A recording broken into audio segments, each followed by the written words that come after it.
बिल्कुल डिम्पल, आपको रोकना चाहेंगे। इस वक्त बड़ी खबर आ रही है, महाराष्ट्र और झारखंड की सभी सीटों का रुझान आ चुका। लेटेस्ट अपडेट है वो भी आपको बता दें, क्योंकि हर एक सीट पर नजर है। खिवसर से इस वक्त की बड़ी खबर, खिवसर में 8वां राउंड कंप्लीट हो चुका है और 8वें राउंड की काउंटिंग में आरएलपी प्रत्याशी कनिका बेनीवाल आगे हो गई हैं। हालांकि अब तक दूसरे नंबर पर कनिका बेनीवाल चल रही थी, लेकिन अब 646 मतों से आगे चल रही है आरएलपी की कनिका बेनीवाल। तो दीपिका, जिस तरह से हम बात भी कर रहे थे, लगातार अभी बीजेपी आगे थे, हालांकि शुरुआती तौर पे कनिका बेनीवाल आगे, लेकिन अब एक बार फिर से कनिका बेनीवाल ने बढ़त बनाई है 646 मतों की। बिल्कुल। और श्वेता, और क्योंकि ज्यादा देखिए लीड नहीं है, 646 मतों से ही आगे कनिका बेनीवाल, लेकिन यहाँ पर पूरे राजस्थान की नजर इन 7 सीटों पर, जिस पर लगातार जानकारी अपने दर्शकों को हम दे रहे हैं, लेकिन हमारे साथ खास मेहमान भी मौजूद हैं। पंकज जी, आपका रुख करना चाहेंगे कमेंट इस पर। खीसर की बात करें, भाजपा की नजर आरएलपी की रणनीति पर और आरएलपी की नजर भाजपा की रणनीति पर आई है, लेकिन 646 मतों का ये लीड, क्या ये और आगे बढ़ सकता है? क्या आपको नजर आता है? देखिए, लीड भले ही कम हो, लेकिन खिवसर में हनुमान बेनीवाल ने एक बात साबित कर दी है कि चाहे माइक्रो मैनेजमेंट की बात हो, चाहे वोटों को साधने की बात हो, हनुमान बेनीवाल किसी भी दल से पीछे नहीं है।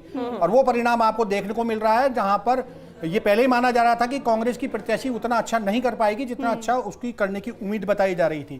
और हनुमान बेनीवाल ने जिस तरीके से वो अपना माइक्रो मैनेजमेंट किया, हर जाति पर किस तरीके से उन्होंने पकड़ करी, हर जाति को साधने की कोशिश करी। चलिए पंकज, इस वक्त बड़ी खबर 84 से है। 84 में 10वें राउंड की काउंटिंग यहाँ पर खत्म हुई है और 10वें राउंड के बाद तस्वीर क्या है, देखिए 84 सीट पर रोचक मुकाबला हो चुका है।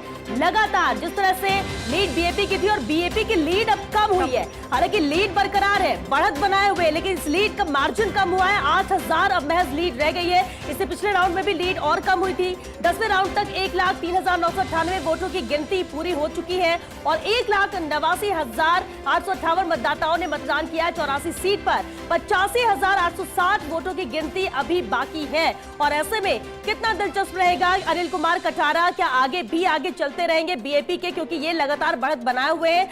अब जो हो रहा है वो मार्जिन कम हो रहा है, वो जो बढ़त बरकरार है लेकिन मार्जिन कम है। इस बीच एक और बड़ी खबर, बिल्कुल एक और बड़ी खबर, दौसा की बात कर लेते हैं। 9 राउंड की मतगणना का क्या रुझान सामने आ रहा है वो जल्दी से जान लीजिए। कांग्रेस 7,948 से आगे है, 7,948 वोटों से आगे रुझान दौसा का। दौसा में 9 राउंड की मतगणना के बाद कांग्रेस 7,948 वोटों से आगे बताई जा रही है। तो देखिए पल पल की अपडेट और हर एक रुझान पर हमारी नजर, जो सबसे पहले फर्स्ट इंडिया आप तक पहुंचा रहा है, क्योंकि कई जगह ऐसा भी एक त्रिकोणीय मुकाबला देखने को मिला, लेकिन दिलचस्प मुकाबला यहां पर रहा है। श्वेता, बिल्कुल। और लक्ष्मीकांत जी हमारे साथ जुड़ चुके हैं दौसा से। लक्ष्मीकांत जी, 9वें राउंड की बात कर ले, कांग्रेस यहां पर आगे चल रही है, लेटेस्ट अपडेट और क्या है, कितना अंतर नजर आ रहा है, क्या ये बढ़ेगा, कम होगा?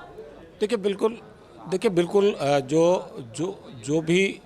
जो राउंड जो है, वो जो पहला राउंड है उससे कांग्रेस आगे है। 9 राउंड की मतगणना पूरी हो चुकी है और मैं बताना चाहता हूं कि शहर के 3 राउंड जो है वो पूरे हो गए हैं और अब जो लीड जो है कांग्रेस की वो बढ़ रही है लगातार और 8,000 के समथिंग जो है वो जो लीड है वो बढ़ चुकी है। लेकिन इसमें अभी इसको हार जीत की तरफ इसलिए नहीं आकलन कर सकते क्योंकि अभी कई राउंड बाकी हैं। अभी 2 से 3 राउंड है वो दौसा शहर के जो है, क्योंकि ये घनी आबादी और घने मतदाता क्षेत्र